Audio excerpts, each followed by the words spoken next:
ngobrolin trik. Selamat datang di podcast Ngotak. Ngobrolin teknologi mutakhir. Oke.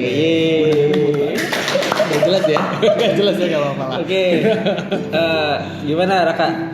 Baik, kita hari ini banyak banget nih pembahasannya dan agak-agak berat gitu ya. Jadi ada satu topik yang pengen kita angkat. Dan kali ini kita nggak cuma berdua. Kali ini kita kedatangan tamu yang luar biasa keren gitu ya. Dia punya background yang keren-keren gitu ya. Ada Arya. Siapa? Arya gimana, coba kenalkan dirinya Arya. Iya, saya adalah pelukis. Gue adalah pelukis dari malam. Karena Bapak itu dari pagi. Dari malam jadi nggak kelihatan. Arya Anonim. pelukis. Oke. Oh gitu ya. Oke. Satu lagi? Oke, gue Faris pelukis mentari pagi. Ya. Oke, ini ada 2 pelukis ya. Iya. Mentari dilukis. Gue jangan pelukis yang lain ya. Ada pelukis yang lain. Oke, rencananya gimana Tur? Kita tuh mau ngomongin apa sih hari ini? Oke. Kita hari ini akan bahas tentang sebetulnya informasi yang sudah agak lalu ya, tapi ternyata di lingkungan kita sendiri itu nggak begitu dibahas. Nah, oleh karena itu kita pengen nih Diskusi. Iya, berdiskusi, dan supaya ketika pendengar-pendengar kita dengerin podcast ini itu ikut membahas juga, karena di lingkungan kita lingkungan kita Raka ya, jarang sekali dibahas. Padahal itu lagi happening banget, yaitu tentang Nadiem Makarim. Kenapa Dia ya? yang menjadi Menteri Pendidikan. Emang siapa Indonesia. sih Nadiem Makarim? Ya, Keren dia orangnya. ya gimana coba? Ya, coba Lu tahu. tahu nggak sih Nadiem Makarim itu siapa? Gue taunya dia bos Gojek. Bos Gojek. Arya gimana, Rek? Ada. Orang gue sudah dengar. Terus ini mungkin yang kita tahu juga ini ya, yang nikah beda agama. Wah, kontroversi Wah, lu lu. gosip banget. Kontroversi lu. Iya, Iya kan? Benar, backgroundnya memang benar. Iya, fakta kan? Faktanya memang Iya. seperti itu gitu. Tapi mungkin kita nggak mengerucutkan Iya, situ ya, betul. tapi lebih ke background dia. Pertanyaannya adalah kita tahu apa enggak? Kan Nah, betul. apa kita Betul. tahu saja. Betul. Jadi yang kita bahasnya nggak terlalu yang aneh-aneh gitu. Jadi apa yang kita tahu dan kira-kira nih yang Cukup lu yang aneh. jadi si Nadiem Makarim ini tadi apa, bos Gojek katanya tadi ya dia? Iya. Gue nggak tahu nih siapa dia. Dulunya sekarang mana? Nah, ternyata mungkin ada orang-orang yang nggak ngerti, nggak tahu siapa itu Nadiem Makarim. Gitu. Mungkin ada ulasan sedikit tentang Nadiem Makarim yang lo tahu tuh. CV-nya dong. CV-nya, gue baca CV-nya. Oke. Kita cari ya. Sambil searching dulu ya supaya akurat. Ya. Nggak usah juga kali. Karena ngomongin Nadiem Makarim yang lain ya. Tetangganya dia. Iya, tapi beda orang. Nah, Nadiem Makarim ini sekarang lagi fenomenalnya ya, yang tadinya jadi CEO yang di sebuah startup yang luar biasa, yang bukan hanya di Indonesia, kan sudah merambah juga ke Vietnam kan. Asia Tenggara langsung. Iya, pokoknya Asia Tenggara deh, udah beberapa. Yang Ruang Guru juga sama, udah mulai masuk ke ranah itu, mengikuti hal yang sama. Nah, tiba-tiba dengan pergantian masa jabatan presiden dan wakil presiden, tentu kan akan membutuhkan menterinya. Nah, Presiden Jokowi mengusutlah nama-nama. Nah, salah satu nama yang cukup menarik perhatian adalah Nadiem Makarim yang dipanggil sebagai Menteri Pendidikan. Tuh. Nah, mungkin yang menjadi mind blowing adalah ketika Nadiem Makarim dipanggil itu, yang ke istana pakai baju putih, Dan pulang pakai Gojek yang abang-abang Gojeknya juga nggak begitu tahu ya dia Iya, siapa. betul. Padahal itu bosnya. Ya, gitu. Mantan bos. Iya. Saat itu sudah mantan bos. Berarti dicuekin ya mantan gue. Ya, yang Orang orang-orang mau diangkut ya. Biasanya kalau mantan nggak mau. Di cancel gitu. Menteri pesan Gojek di cancel. luar biasa ya. Ya, yang orang-orang berpikirnya itu mungkin akan jadi menteri Olahraga mereka. olahraga. Budaya, Gue teknologi, berpikir, Kominfo. gue berpikir Iya, dia akan teknologi. jadi menteri industri kreatif. Atau juga bisa yang perhubungan. Karena mungkin Ya, mungkin. arahnya Arahnya kan ke sana ya? regulasi kan, Ya, regulasi. buat regulasi dan lain sebagainya. Ternyata jadi Menteri Pendidikan. Nah, bahkan sempat kan ada orang yang bilang juga orang yang di DPR atau di mana ya, lupa, yang bilang Nadiem Makarim itu nggak tahu apa-apa tentang Oh, pendidikan. itu kayaknya di warung soto deh. Oh, di warung soto. Iya. Pak Ukim ya? Iya, karena dia sebenarnya Pak Ukim. Oh, enggak ada. Parah lu. Soto paukin. Ada soto Pak Ukim. Iya ya, memang banyak rumor yang beredar tuh tentang seperti itu ya. Kenapa sih sampai muncul istilah, maksudnya sampai muncul pernyataan kalau dia kan nggak ngerti apa-apa nih soal pendidikan. Itu kenapa ya sampai kayak gitu? Padahal kalau ngeliat background pendidikannya kan luar biasa. Ya. Menurut lu tuh kenapa sih? Oh, ya karena mungkin sebagian orang ya, kalau gue sendiri sih nganggapnya itu ya lagi-lagi itu terobosan yang luar biasa kan. Yang terkadang kalau kita berpikir organisasi atau kepemimpinan sekarang itu nggak harus linear gitu loh. Betul. Ya kita di pendidikan nggak harus orang yang di pendidikan juga. Yang penting dia memang konsentrasi di situ dan memang punya kemampuan. Nah, ya punya kapasitas yang mumpuni di situ. Kecuali lu mau dapat sertifikasi lu harus linear. Iya, itu dia. Sekarang enggak dong. Kayak kemungkinan sih benar. Kemungkinan langkah berikutnya adalah kita siapapun harus bisa jadi pendidik yang baik gitu kan. Jadi nggak harus ya matematika terus matematika lagi Biar lagi. lebih objektif lah. Biar lebih objektif benar. Betul. Nah, mungkin sebagian orang yang menganggap seperti itu tidak tahu gitu loh bahwa background Nadiem Makarim ini seperti apa, dan sebetulnya dia juga punya konsentrasi ke pendidikan juga gitu sih kayaknya ya. Itu gue nggak tahu tuh. Sempat baca berita itu. Gue termasuk orang yang nggak tahu kalau Nadiem Makarim mungkin Punya ada konsep project gitu. atau ada konsep di pendidikan. Nah itu juga sebetulnya kalau untuk itu banyak yang nggak tahu juga. Nah ini terlihat dari pekerjaan awalnya ya. Nah kan dia tuh mengusungkan 100 hari kerjanya ya. Betul. 100 hari kerja itu mau ngapain? Nah 100 hari kerjanya Nadiem Makarim akan diisi dengan diskusi dengan para ahli pendidikan. Nah dalam artian meskipun memang nanti kelihatan ya, misalkan nanti terbukti bahwa Nadiem Makarim ini tidak punya background kemampuan untuk memanage pendidikan Indonesia, tapi setidaknya dengan kemampuan dia yang bagus ya ketika ada di Gojek, kemudian hasil diskusi 100 hari itu dengan pakar-pakar pendidikan, itu mungkin bisa menghasilkan sesuatu yang baru juga untuk pendidikan Indonesia. Yang kita tahu hari ini ya, sampai hari ini pendidikan Indonesia ya gitu-gitu aja. Betul. Yang Gitu-gitu aja itu gimana ya? Itulah yang ketika K13 keluar, kita kan sempat satu langkah di atas Singapura kan. Betul. Ya kemudian Singapura mengeluarkan kurikulum baru. K17. Katanya sih bukan satu langkah, mau melangkah sudah melewati Singapura tapi duluan napaknya Singapura. Ya pokoknya gitu lah. Skeptis. Katanya duluan kita, tapi ketika menapak duluan Singapura. Nah, kira-kira seperti itu. Belum satu langkah berarti ya, masih gini nih. Ya masih ngangkat ya kayak. Ya kira-kira gitulah, Gitu ya. hampir mau mendahului gitu. Betul. Nah, tapi kemudian Singapura langsung bikin kurikulum baru, langsung kita kalah lagi. Ya gitu deh. Jadi ya nggak berubah-ubah. Dan kemudian kalau kita lihat kemampuan siswa-siswa kita juga kok kayaknya orientasi pendidikannya sudah agak berbeda. Gitu. Kemana ya arahnya? Ya kalau yang lu lihat nih, kira-kira anak-anak kalau belajar tuh dia nyarinya apa sih sebenarnya? Kalau dulu yang gue rasa ya, orientasi pendidikan orang-orang itu ke pekerjaan. Ya untuk mencapai tujuan apa? Misalkan dulu tuh orang-orang kan pada pengennya ke ini ya, PNS, jadi PNS. Ya pengen jadi kuliah di bidang pendidikan untuk jadi guru yang akhirnya bisa jadi PNS. Ya memang agak gimana ya? Ya orientasinya juga beda sih, tapi sebetulnya mereka punya tujuan. Tapi kalau anak-anak sekarang dengan kemajuan teknologi yang banyak, informasi yang mereka terima itu lebih banyak juga, ternyata malah tidak menambah keinginan mereka untuk menjadi seseorang. Malah bingung gitu loh, pengen jadi apa. Jadi ingin menjadi dua orang. Iya. yang mereka tahu yang sering mereka lihat, ada nih YouTuber yang keren, ya udah pengen jadi YouTuber. Padahal itu bukan datang dari hatinya sendiri dan itu bukan dia temukan gitu loh. Jadi proses pendidikan saat ini belum bisa mencapai itu, supaya siswa bisa menjadi dirinya sendiri dan bisa membantu dia untuk menjadi seseorang harusnya seperti apa. Kalau misalnya nih si Nadiem Makarim ini digadang-gadang sebagai bapak teknologi gitu ya, artinya dia punya background sebagai bos di sebuah aplikasi di sebuah perusahaan startup awalnya gitu ya, yang sekarang sudah sangat besar dan bahkan mungkin asetnya juga sudah luar biasa di Indonesia. Kira-kira nih berarti teknologi sendiri nih pengaruhnya apa sih sama siswa kita, siswa-siswa di Indonesia kalau menurut lo nih, Riz?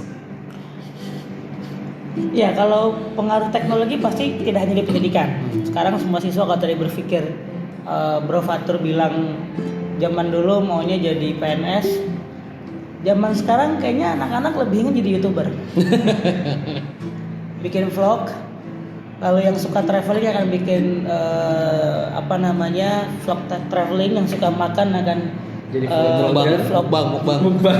mukbang ya. Bang, yang suka game Suka game akan bikin vlog tentang gamenya. Apa Twitch ya? Dan sekarang Oke. ada istilah unboxing dan semuanya bisa dicapai, dan ternyata YouTube melihat konten bahwa banyak orang-orang yang nanti akan pakai dia, dan dia membuat sebuah terobosan, siapa yang mempunyai viewers lebih dari sekian ribu, ditonton sekian ribu, ada dolar yang akan mengalir ke rekening pribadi.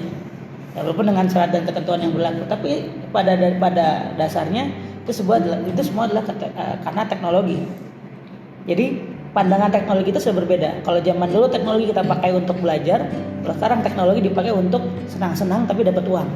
Tapi kalau menurut Aryan itu kemunduran atau justru kemajuan di pendidikan gitu maksudnya? Di Indonesia ya. Di Indonesia. Saya kalau karena background gue bukan pendidikan, jadi nggak bisa banyak berkomentar lah. Tapi kalau dilihat ya memang di teknologi di Indonesia itu kan setengah matang. Artinya nyiptain nggak bisa, bisanya cuma pakai.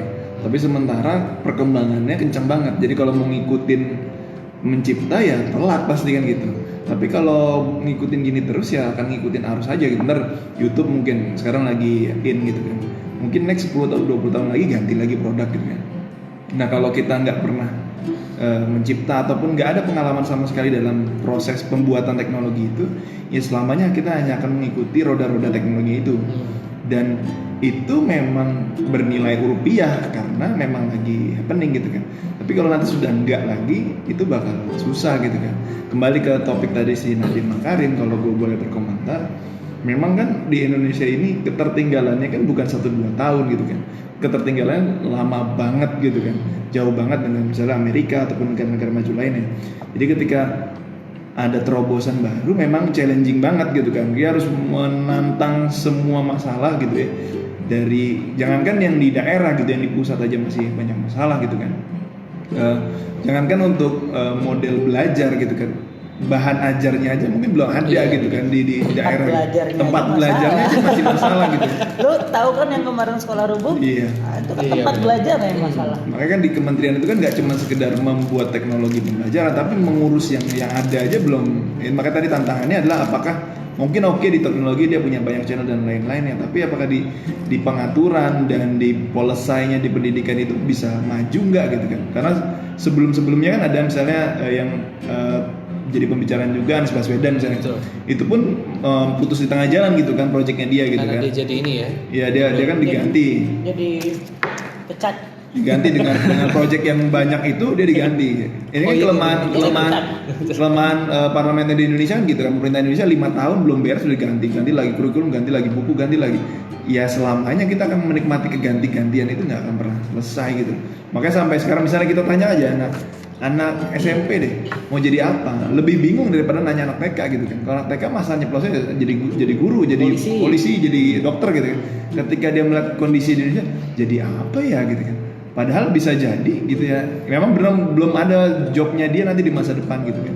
Maka dengan adanya teknologi si Nadiem Makarim yang masuk ke Kemendikbud itu, harapanku benar ada lompatan besar yang finish gitu. Apapun proyeknya dia, yang penting sampai finish, jangan sampai setengah ganti gitu. Dan itu nggak akan pernah selesai gitu. Jadi kita nggak, ya gagal karena memang belum selesai udah ganti kan gitu. Jadi belum 5 tahun udah ganti, ini belum udah ganti tuh. Jadi nggak bisa diukur parameternya apa, orang belum kelar kan gitu. Berarti selama ini sebenarnya ya yang jadi masalah adalah semua proyek pemerintah itu tidak kelar. Jadi nggak bisa diukur gitu. Tidak tuntas.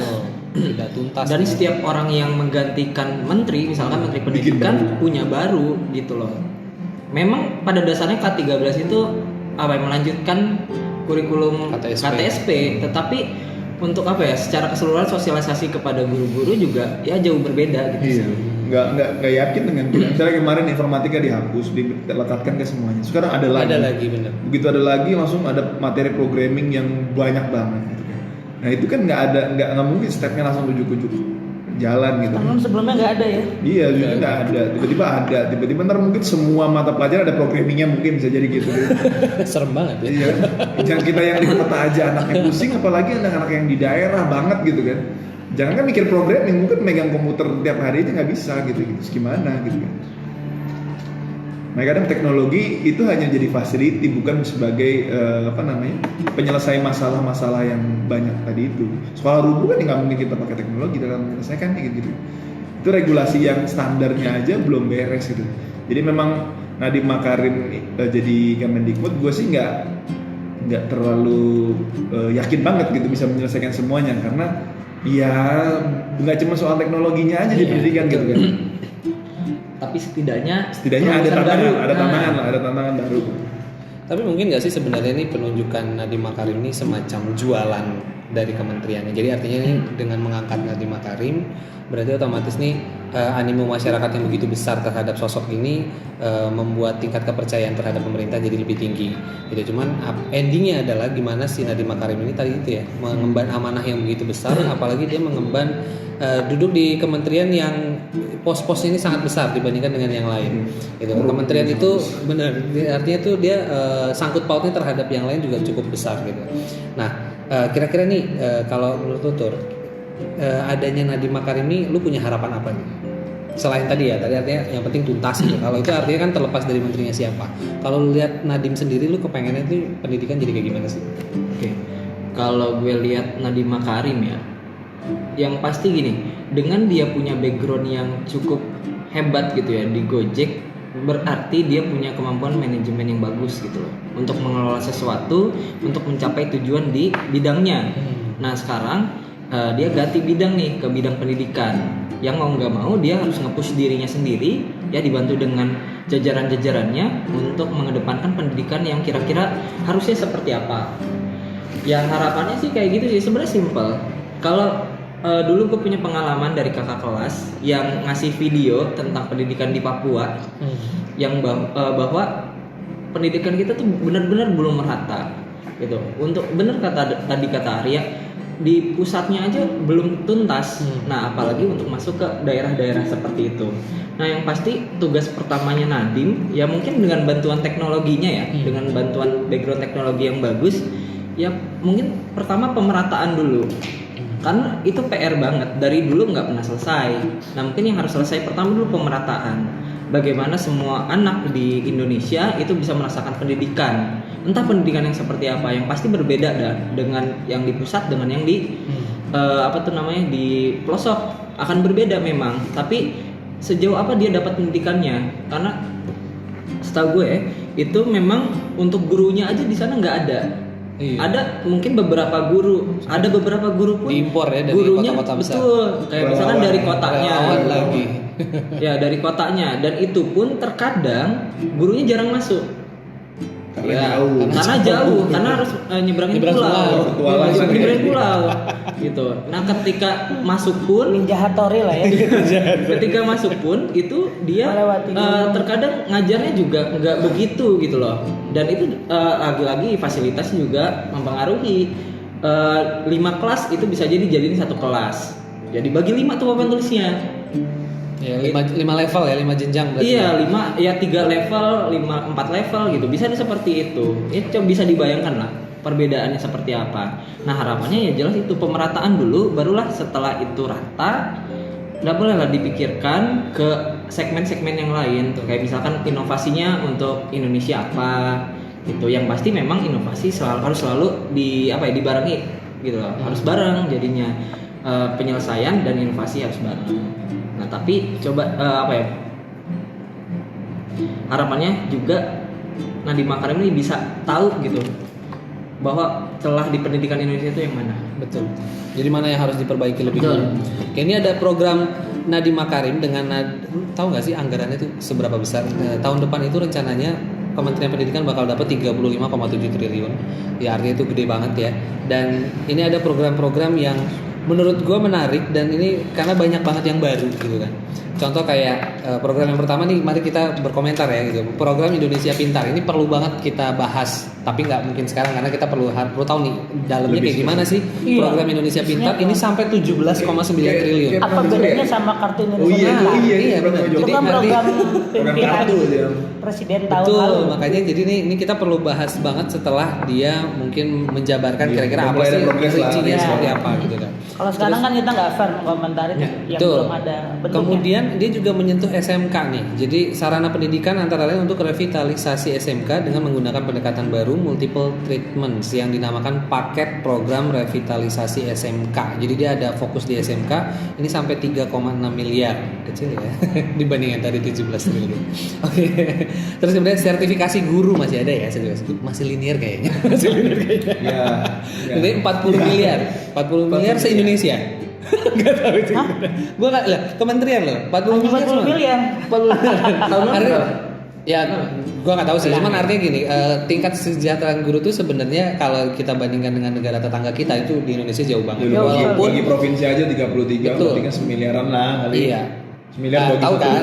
Tahu kan? Berapa? Kira jumlahnya Satu sekian. miliar- 1 miliar gitu kan. Kayak dana desa. Iya. Satu desa ya. Satu desa ya. Kita satu provinsi. Nah makanya sementara ya memang sih tahun-tahun belakangan ini gaji guru juga sudah mulai diperbaiki ya, ada kenaikan juga walaupun tidak signifikan gitu kan. Tapi artinya dengan dana sekian nih dari total triliunan ternyata hanya diambil 40 miliar gitu kan. Penyelenggaraan ujian nasional ini yang Berarti masih ada. masih gila sekali ya, karena bayangkan sertifikasi guru 40 miliar untuk menghasilkan anak dengan nilai ujian bagus hanya 40 miliar, ujiannya sendiri 8,4 triliun. Wow. Apa itu? Karena pakai kertas. Nggak ngerti. Karena pakai IT. Karena pakai IT, Pakai jadi IT. karena pakai IT dan ini harus ke pelosok kemungkinan ya. Jadi kan kenapa dia dananya sampai sebesar ini kita belum tahu gitu kan. Terus akreditasi satuan pendidikan, sekolah-sekolah mulai akreditasi ini 85 miliar. Peningkatan sarana PAUD 720 juta. Dikit banget ya. Harusnya Indonesia ya. Ini kementerian loh ya, ini kementerian loh ya. Jangan ngelihatnya satu kota, ini 720 Ini juta. PBN ya. Iya PBN. Kemudian pendidikan kecakapan kerja PKK, nggak ngerti nih gue. Terus pendidikan kecakapan wirausaha jadi ada dipisah sama dia. 60 miliar. Beasiswa Dharma Siswa 650 juta saja. Mahasiswa. Saja. Beasiswa unggulan dan sekolah Indonesia luar negeri ini 7,5 miliar. Jadi memang kalau yang gue lihat ini yang hitungannya besar-besar ini Dari masih anggaran 35 triliun. 5 triliun. Jadi ini kepangkas, Setengahnya buat Indonesia bener, Pintar. kepangkas habis ini untuk program Indonesia Pintar. Ini kita harus tahu banget nih. Itu hampir setengahnya ya. Betul, kita harus tahu banget nih kira-kira program Indonesia Pintar nih Sebatas seperti apa? kartu, ya. Apakah betul? Apakah hanya sebatas aplikasi yang disosialisasi ke seluruh Indonesia gitu kan? Terus sama ruang yang lain. Oh, ya jangan-jangan mungkin kerjasama dengan ruang itu ya, karena kan memang yang ruang itu Ruang juga yang kosong. ruang yang kosong di sudut ruang yang kosong. Tapi kalau memang tujuannya untuk ya pemerataan tadi, Betul. ya patut kita patut kita awasi bersama sih gitu. Benar. Sama itu tadi ya, penyelenggaraan ujian nasional ini 8,4 triliun. Jadi masih iya, fokusnya masih di situ. Ini tidak disebutkan tentang pemerataan tadi. Belum ada tentang program pemerataan karena mungkin itu ada di bagian sub-subnya ya. Iya, iya. Kita harus melihat lagi nanti program ini akan seperti apa gitu kan. Yang pasti kita berharap yang terbaik lah untuk kementerian kali ini gitu ya. Siapapun menterinya, bagaimanapun background dia gitu ya. Ya apapun tanggapan masyarakat di Indonesia, cuman kita memang perlu ini ya, memberi edukasi ke teman-teman di sekitar kita. Ini harus aware nih. Ini ada menteri gitu kan. Kenapa kagak ada yang tahu gitu kan? Ada yang nggak tahu gitu kan, ini menteri kita kayak gini. Gitu. Gojek doang. Iya, padahal aplikasinya sendiri sudah sampai ke seluruh Indonesia gitu ya. Ini masa nggak tahu kalau dia bosnya jadi menteri gitu. Gitu. Oke, ada tanggapan lain Fatur terkait dengan Nadiem Makarim jadi menteri? Ya, ada Arya? Ya gue sih optimis banget enggak, tapi ya coba deh kita lihat deh. sama seperti pemerintahan-pemerintahan yang Nah, lalu ya. paling nggak gini, dia muda kan, berarti Betul. posisinya semangat baru ya daripada yang tua-tua gitu, maksud udah nggak ada yang pembaruan. Manapun backgroundnya, ya di Indonesia kan sebenarnya persoalan sama ya, pemerataan gitu kan, pengentasan kemiskinan dan lain-lain hampir sama lah gitu di semua kementerian sama. Jadi semoga dengan semangat mudanya itu yang gue lihat dan ada background IT-nya, semoga bisa mempercepat lah adanya perubahan di Indonesia ini gitu sih. Oke, kalau lu Riz kira-kira apa nih Riz? Jujur sih gue masih bingung sampai saat ini. Kenapa Kenapa ada di sini? Iya.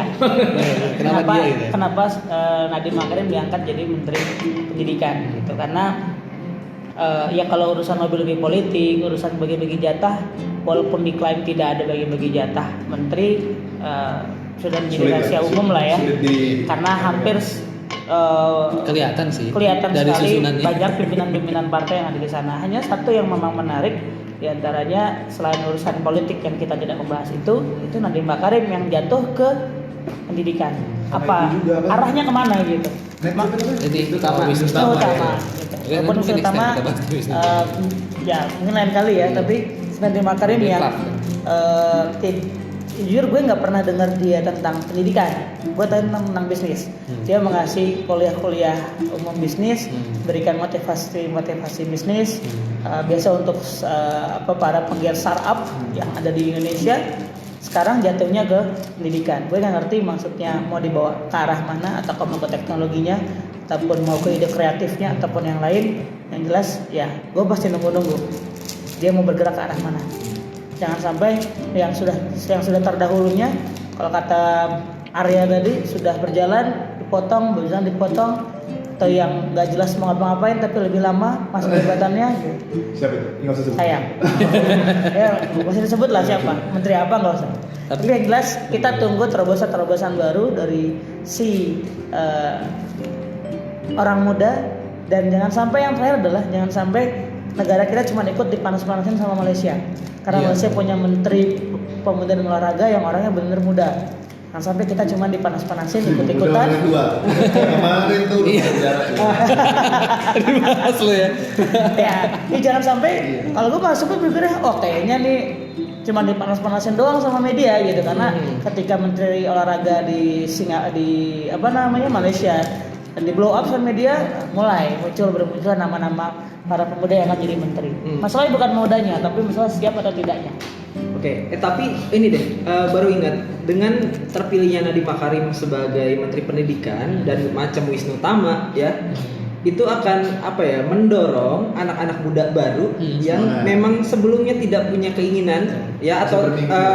agak skeptis atau agak pesimistis ya untuk mencapai posisi itu yang memang dia benar-benar inginkan gitu, bahwa dia punya harapan, mereka punya harapan sekarang bahwa pemimpinnya untuk saat ini ya entah, semoga kedepannya juga yang baru ya di tahun 2024 nanti juga punya pemikiran yang sama ya, akan membuka peluang-peluang untuk mencari nama-nama baru. Berarti ini artinya dia merangkul generasi Y dan Z ya. Ya kira-kira. Karena kan nanti 2030 Indonesia piramida penduduk tertinggi kan. Betul. 2000 berapa? 2030 kalau nggak salah. 2035. Masih ada nggak ya? Sudah tua. Sekarang berapa? Aduh, asli lagi ya. Tapi memang ternyata dia punya background pendidikan yang cukup menarik ya. Walaupun sempat disinggung-singgung dia nggak pernah sekolah di Indonesia, jadi nggak ngerti pendidikan di Indonesia. Ya, ternyata dia sekolah di Al Azhar SD-nya Al Azhar. Terus sisanya itu dia di luar negeri. Kalau berbicara pendidikan Nadiem Makarim ya Memang bagus. tapi permasalahan pemikiran dia di pendidikan. Betul. Kan Nah, itu ini masalahnya. masalah gini, ketika dia muncul kalimat dia punya perbandingan, artinya ini akan ada sebuah terobosan baru yang mungkin akan ganti lagi nih kurikulum baru gitu. Nah, ini kita harus siap-siap nih. Di dunia pendidikan harus siap-siap. Oke, kita udah ngobrol banyak banget, udah hampir setengah jam kita ngobrolin soal Nadiem Makarim jadi Menteri Pendidikan. Oke, closing remark maksudnya. Oke.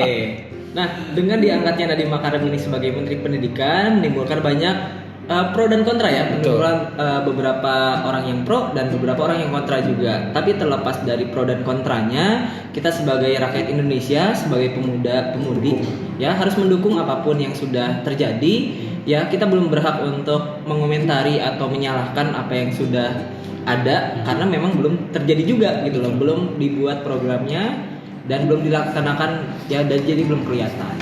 Oke, terakhir kita juga mengajak teman-teman semua, terutama yang muda-muda, untuk aware lagi terhadap informasi semacam ini karena kalau bukan kita yang aware, ya apakah harus selalu generasi tua yang aware terhadap itu? Nah, kita kan yang akan melanjutkan generasi mereka. Ya kalau kita tidak tahu apa-apa, apa jadi Indonesia ke depannya? Betul. Thank you banget nih Arya sama Faris, pelukis mentari pagi dan malam.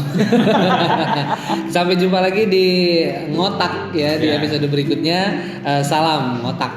Ngotak lah. Ngotak lah apa ngotak?